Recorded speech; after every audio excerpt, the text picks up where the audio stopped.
মনসুর আহমেদ, পিতা মোহাম্মদ রুহুল আমিন, গ্রাম জগজীবন জঞ্জালিপাড়া। তৃতীয় নম্বরে হাফেজ মোহাম্মদ আসলাম হোসেন, পিতা মোহাম্মদ হাফিজুর রহমান, গ্রাম বড়গোটা। এই তিনটে ছাত্র এবং ওদের অভিভাবক উপরে আছেন, মঞ্চের উপরে আছেন।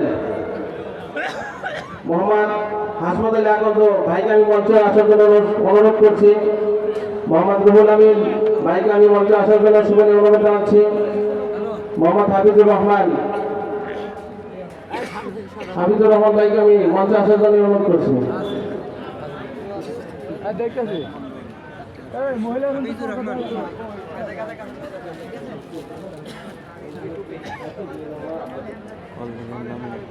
সন্তান যদি হয় হাফেজ, বাবার আসবে গর্ব। দিনের সৈনিক হয়ে গেল সন্তান, এটাই বাবার গর্ব। ওই সন্তান, ওই বাবা গর্বিত যার সন্তান হয় কোরআনের হাফেজ। ওই মা গর্বিতা যার সন্তান হয় কোরআনের হাফেজ।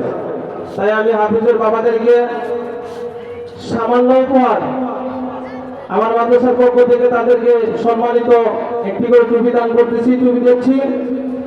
আর এর বিনিময় কাল কঠিন কিয়ামতের ময়দানে আমাদের রব পরবর্তীকার তাদেরকে এমন একটি টুপি পরাইবেন যার আলো সূর্যের আলো হয়ে প্রতীক হবে ইনশাআল্লাহ।